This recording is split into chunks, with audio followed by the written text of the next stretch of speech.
सर्वांचं स्वागत. सर्वप्रथम दिनांक 12 सप्टेंबर 2020 व्यावसायिक पर्यावरण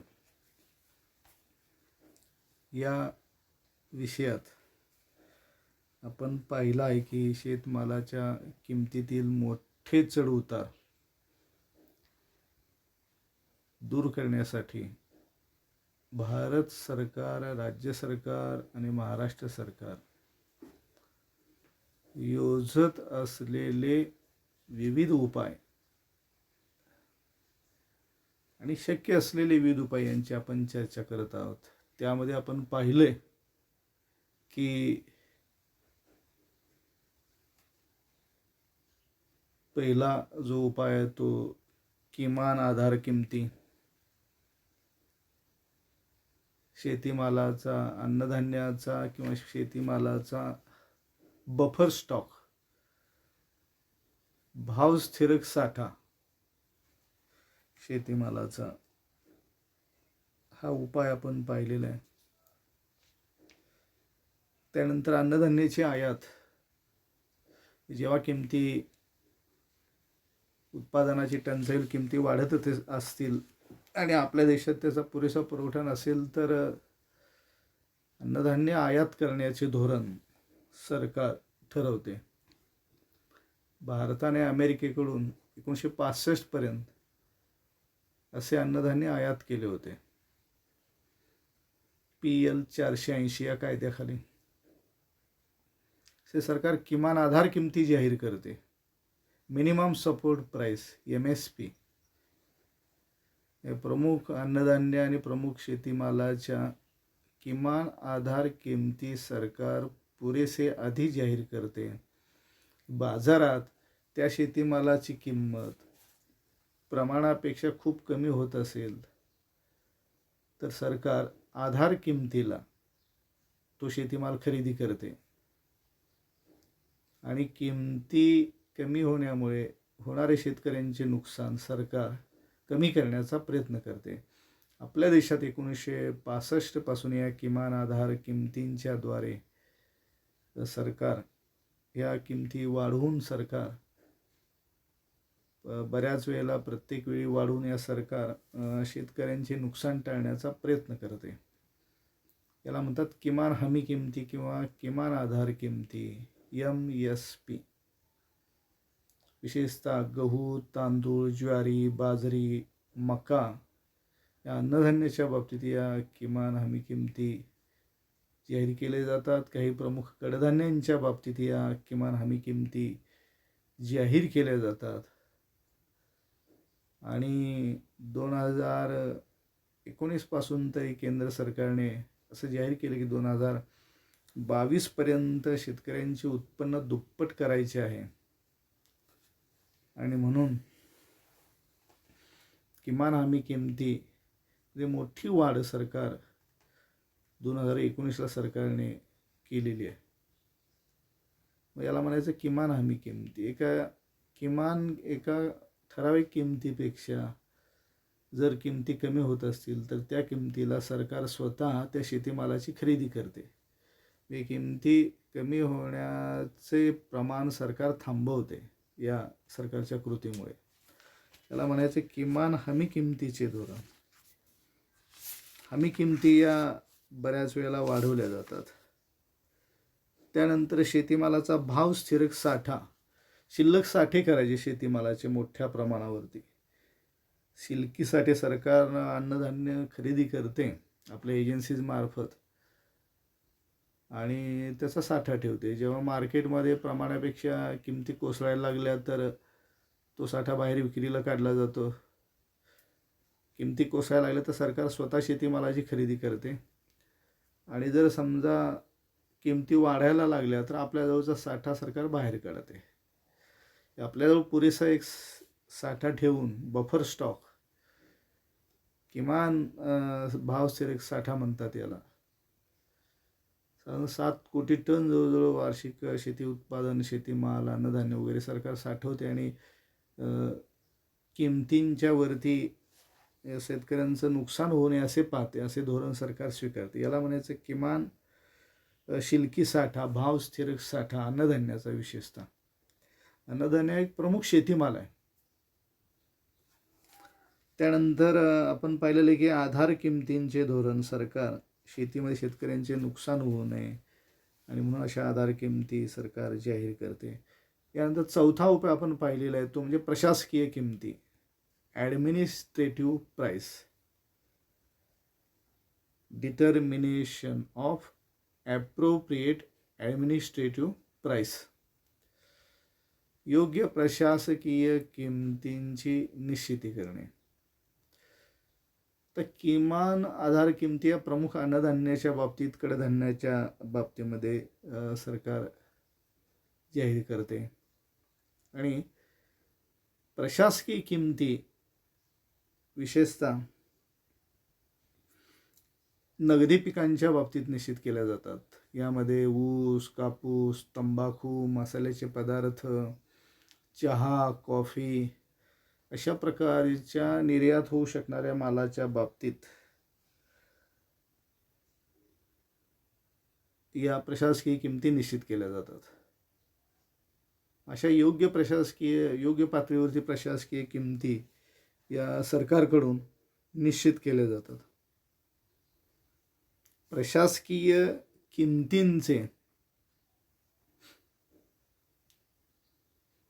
पुन्हा हे 3 उपप्रकार आहेत. त्यातला ए, प्रोक्युअरमेंट प्राईस, विशेषतः अन्नधान्याच्या बाबतीत ही प्रोक्युअरमेंट प्राईस सरकार जाहीर करते. यालाच सरकारी खरेदी किंमत असे म्हणतात. प्रोक्युअरमेंट प्राईस सरकारची खरेदी किंमत. विशेषतः अन्नधान्याच्या बाबतीत सरकार अशी खरेदी किंमत जाहीर करते. सरकार शेतकऱ्यांच्याकडनं अन्नधान्य ज्या दराने खरेदी करते अशा किमतीला सरकारी खरेदी किमती असे म्हणतात. सरकार शेतकऱ्यांकडील अन्नधान्य ज्या दराने खरेदी करते त्यास सरकारी खरेदी किंमत असे म्हणतात. सरकारी खरेदी किंमत ही किमान आधार किमतीपेक्षा थोडी जास्त असते आणि बाजारातील किमतीपेक्षा थोडी कमी असते. म्हणून याला सरकारी खरेदी किंमत असे म्हणतात. विशेषतः अन्नधान्याच्या बाबतीत सरकार याचा अवलंब करते. त्यानंतर स्टॅट्युटरी प्राईस, वैधानिक किमती, किमान वैधानिक किमती. वैधानिक किमती म्हणजेच कायदेशीर किमती. विशेषतः ऊस आणि ताग या पिकांच्या बाबतीत वैधानिक किंमत जाहीर केली जाते. वैधानिक किंमत किंवा कायदेशीर किंमत म्हणजे statutory price he sugar cane and jute, ऊस आणि ताग यांच्या बाबतीत जाहीर केली जाते. या 2 पिकांची 2 प्रमुख नगदी पिकं आहेत. भारत सरकार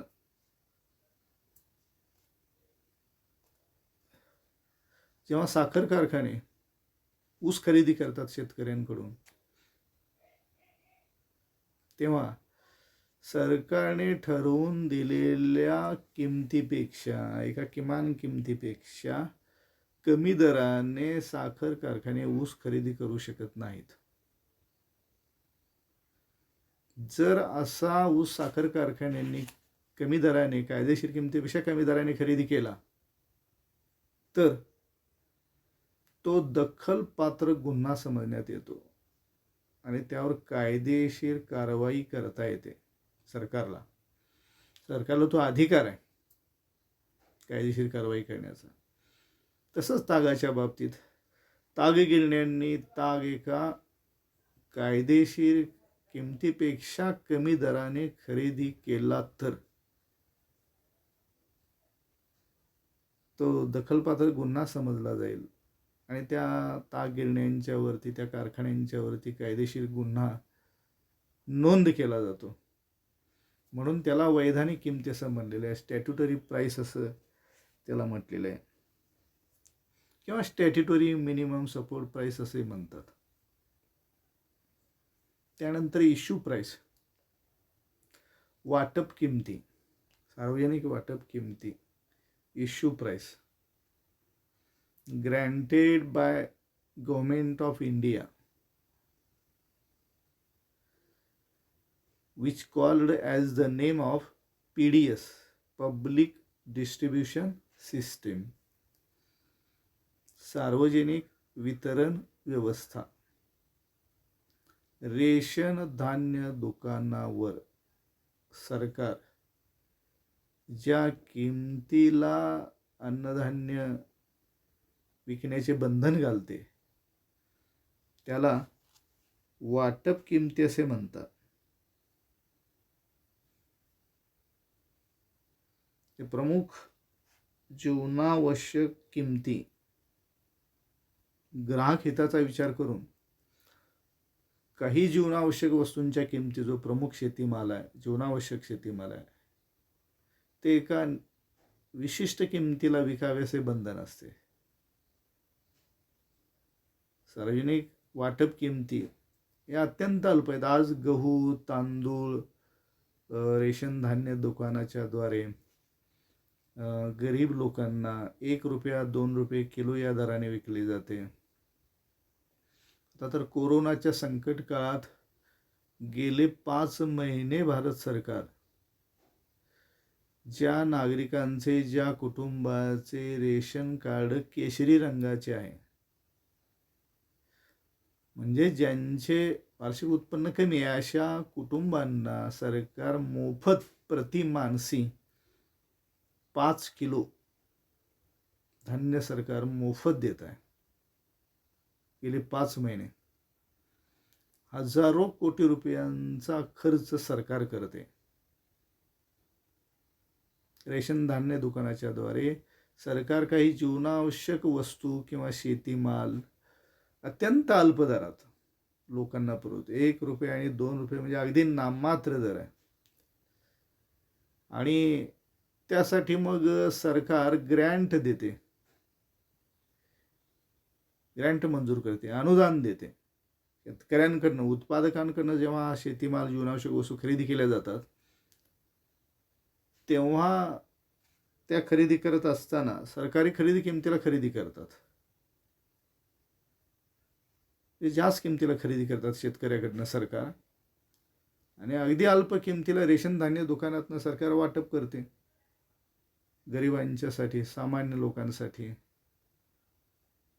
आता तर 5 महिने मोफत धान्य देते सरकार. या वाटप किमतीच्या द्वारे सरकार लोकांना अन्नधान्य पुरवते, जीवनावश्यक वस्तू पुरवते. गहू, तांदूळ, डाळ, तेल वगैरे. सरकार 1,20,000 कोटी रुपयांचे अनुदान देते. त्यासाठी सरकार स्वतः जवळचे 1,20,000 कोटी रुपये स्वतःचे खर्च करते. यालाच अनुदान देते असं म्हणतात. Grant, subsidy. सरकार अनुदान देते, 1,20,000 कोटी रुपये वार्षिक अनुदान देते. आणि बहुतेक सर्व लोकांना, जवळजवळ 70 कोटी लोकांना या योजनेचा लाभ मिळतोय देशात. याच्यावर खरं म्हणजे WTO मध्ये अमेरिका आणि मित्र राष्ट्रांनी याच्यावरती ऑब्जेक्शन घेतलेलं आहे की भारत सरकार अशा प्रमुख अशा शेतीमालाला एवढ्या मोठ्या प्रमाणावरती अनुदान देऊन कमी किमतीला माल विकते, आणि त्यामुळं इतर राष्ट्रांचं यामुळे नुकसान होते व्यापारामध्ये, असं ऑब्जेक्शन आहे. त्यांचं ऑब्जेक्शन आहे की भारत सरकारने हे अनुदान कमी करावं. जनतेच्या हितासाठी सरकार ते कमी करत नाही, जनहितासाठी. सरकारचं असं मत आहे, आमच्या देशातील सामान्य लोकांना आम्ही अन्नधान्य देतोय, गरीब लोक आहेत, आणि त्यामुळं बाजारातल्या मागणी पुरवठ्यावर याचा काहीही परिणाम होत नाही. असं सरकारचं मत आहे. याला म्हणायचं इश्यू प्राईस. इश्यू प्राईस ही सार्वजनिक वाटप किंमत जी आहे या जीवनावश्यक वस्तूंची सरकारी खरेदी किमतीपेक्षा ती फार कमी असते. वाटप किंमत प्रोक्युअरमेंट प्राईसपेक्षा कमी असते वाटप किंमत, इश्यू प्राईस. वैधानिक किंमत statutory price is determined by the government for the particular crops which is cash crops. The name of this cash crop is sugar cane and jute. So many peoples and farmers are depend upon in this application of sugarcane. Under cultivation of this sugarcane in Maharashtra, near about 4 crore peoples are depend upon the sugar industry. Sugar industry is a big industry among in our country, and as well as jute industry also a big industry, especially in West Bengal. And so these main two cash crops benefited by the government's statutory price. Statutory price of the sugarcane and jute is very important. वैधानिक किमतीपेक्षा कमी किमतीला जर साखर कारखान्याने ऊस खरेदी करायला सुरुवात केली तर सरकार त्या कारखान्यावरती गुन्हा दाखल करू शकते. हे शक्यतो वैधानिक किमती सरकारने जाहीर केल्यामुळे त्यापेक्षा कमी दराला कारखान्यांना ऊस खरेदी करता येत नाही. हा एक प्रकारे शेतकऱ्यांचा त्यामुळे फायदा होतोय. शेतकऱ्यांना त्यामुळे निश्चिती मिळते. एक आपल्याला किमान एवढं उत्पन्न मिळते याची हमी मिळते शेतकऱ्यांना. आणि म्हणून प्रशासकीय किमतीमध्ये हे 3 उपप्रकार आहेत.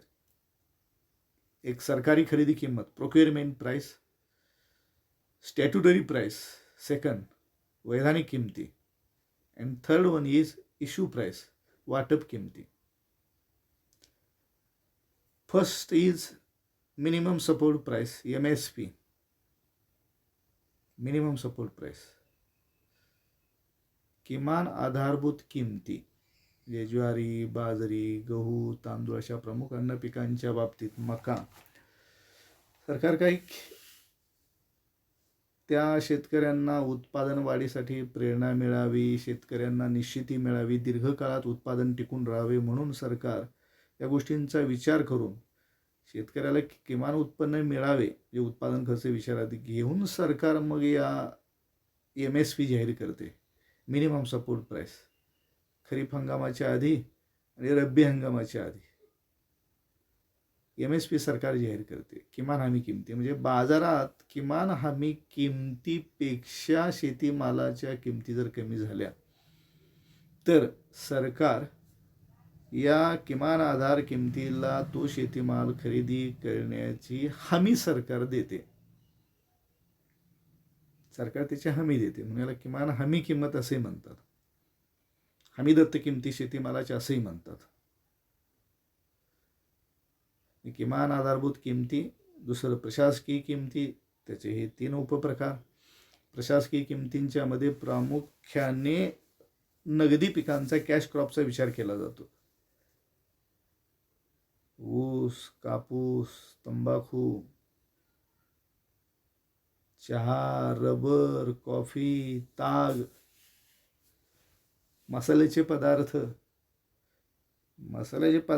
तर शेकडो वर्षापासून परंपरा. आपल्या देशात मसाल्याचे पदार्थ युरोपला निर्यात होतात. हे निर्यात होणाऱ्या शेतीमालाच्या किमती आंतरराष्ट्रीय किमतीवर अवलंबून असतात. म्हणून आंतरराष्ट्रीय किमतींचा पण विचार करून उत्पादन खर्च विचारात घेऊन सरकार या किमती निश्चित करते, प्रशासकीय किमती निश्चित करते. म्हणजे वैधानिक किंमत, त्यानंतर सरकारी खरेदी किंमत जाहीर करते. वाटप किमती या कमी असतात. रेशन धान्य दुकानावर सरकार जीवनावश्यक शेतीमाल प्रमुख ज्या दराने वाटप केला जातो लोकांना, त्याला इश्यू प्राइस असे म्हणतात. This is implemented by the public distribution system which is run by the government of India, PDS, public distribution system. Ration धान्य दुकानावर कमी दराने दे, म्हणजे PDS जे आहे, इश्यू प्राइस जे आहे, ती सरकारी खरेदी किमतीपेक्षा कमी असते, किमान आधार किमतीपेक्षा कमी असते, वैधानिक किमतीपेक्षा कमी असते. कारण गरीब लोकांना सरकार शेतकऱ्यांकडनं स्वतः शेतीमाल, जीवनावश्यक वस्तू, प्रमुख अन्नधान्य स्वतः खरेदी करते जास्त किमतीला, आणि गरिबांना कमी किमतीत अन्नधान्य उपलब्ध व्हावं म्हणून सरकार त्याच्यामध्ये स्वतः नुकसान सोसून सहन करून अत्यंत अल्प दराने 2 रुपये एक दराने गहू तांदूळ दिलं जाते रेशन धान्य. याला म्हणायचं इश्यू किमती, वाटप किमती. वाटप किमती या सगळ्यात कमी असतात. त्यानंतर वैधानिक किमती, त्याच्यापेक्षा जर कमी किमती बाजारात आल्या तर गुन्हा दाखल होऊ शकतोय. विशेषतः ऊस आणि तागाच्या बाबतीत वैधानिक किमती जाहीर केल्या जातात. आणि सरकारी खरेदी किंमत ही प्रमुख अन्नधान्याच्या बाबतीत आहे, ही सरकार स्वतः खरेदी करते. बाजारात उतरून बाजार किमतीपेक्षा थोड्या कमी किमतीला आणि किमान आधार किमतीपेक्षा जास्त किमतीला सरकार अन्नधान्य खरेदी करते.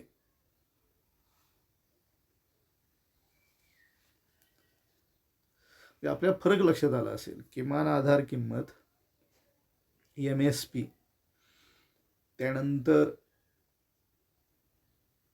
प्रोक्युअरमेंट प्राइस, सरकारी खरेदी किंमत, वैधानिक किंमत आणि वाटप किंमत, असे 4 प्रकार आहेत किमतींचे.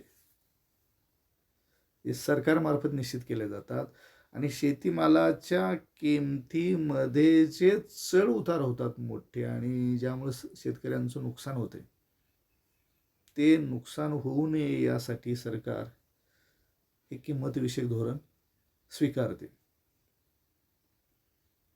किमान आधार किमती, प्रशासकीय किमतींच्या मध्ये 3 उपप्रकार: सरकारी खरेदी किंमत, वैधानिक किंमत आणि वाटप किमती. MSP, procurement price, statutory price and issue price. These 4 types of prices of agricultural goods, mainly food grains and cash crops, etc. हे शेतकऱ्यांचं नुकसान होऊ नये म्हणून या 4 प्रकारचा हा फरक आहे किमतींचे. हा फरक लक्षात ठेवला की आपल्याला यावरचं उत्तर नीटपणे लिहिता येते. अनेक स्पर्धा परीक्षांना यावरती प्रश्न विचारले जातात. किमान आधारभूत किमती गहू तांदूळ यांची 2019ला सरकारने किमान आधारभूत किंमत गव्हाची क्विंटलसाठी किती जाहीर केली होती, त्याचे पर्याय दिले जातात स्पर्धा परीक्षांना. आणि म्हणून हा भाग महत्त्वाचा आहे. त्यामुळे आपल्याला माहीत पाहिजे the difference between MSP and administrative price and statutory price and issue price, procurement price. We have compulsory know about the difference of these prices. 5वा मुद्दा, शेतमालाच्या किमतीमधील चढ उतार कमी करण्यासाठी 5वा उपाय हाय पॉवर्ड प्राइस मेकॅनिझम बोर्ड. उच्च अधिकार पाहणी मंडळ सरकारकडून हे मंडळ नेमलं जाते. 5वा उपाय हा योजला जातो. High power price mechanism board, उच्च अधिकार पाहणी मंडळाची स्थापना. सरकारकडून या बोर्डाची स्थापना केलेली आहे आणि हे पाहणी मंडळ 1999 मध्ये याची स्थापना केली. आणि जर बाजारात कमी किमतीला शेतीमाल स्थिर होत आहे असे वाटले मंडळाला, तर सरकारने हस्तक्षेप करावा अशी शिफारस हे मंडळ करते. म्हणजे ज्या किमतींचे प्रकार जे जाहीर झालेले आहेत ते प्रकार व्यवस्थित किमती निश्चित होतात का नाही हे पाहण्याची जबाबदारी या मंडळावर सरकार सोपवते. जर कमी किमतीला, अयोग्य किमतीला किमती स्थापित होत असतील तर सरकारने हस्तक्षेप करावा अशी शिफारस सरकारला करते हे मंडळ, की ज्यामुळं शेतकऱ्यांचं नुकसान होऊ नये. साधारणपणे आजच्या या तासाला मला या किमतींच्या मधला फरक आपल्याला लक्षात ठेवायचा आहे. हा मुख्य भाग आहे. MSP, procurement price, statutory price, issue price हे मुख्य उपाय आहेत सरकारचे आणि प्रभावी उपाय आहेत. याच्यामुळे निश्चितपणे फरक पडतोय किमती शेतीमालाच्या योग्य प्रकारे प्रस्थापित होण्यासाठी. त्यासाठी या मंडळाचे सरकार स्थापन करते आणि हे मंडळ पाहते. हे मंडळ किमती निश्चित होतात की नाही त्याची पाहणी हे मंडळ करते. त्यानंतर 6वा मुद्दा येतो म्हणजे वेअर हाऊसिंग, हे गुदाम महामंडळ, गुदामांची बांधणी करणे. त्यानंतर रेग्युलेटेड मार्केट म्हणजे नियंत्रित बाजारपेठांची स्थापना केली की किमती योग्य राहतात शेतीमालाच्या. क्रेडिट फॅसिलिटीजचे या निर्माण केल्या जातात. क्रेडिट फॅसिलिटीज, पत पुरवठ्याच्या सोयी सुविधा या ठिकाणी निर्माण केल्या जातात. धन्यवाद.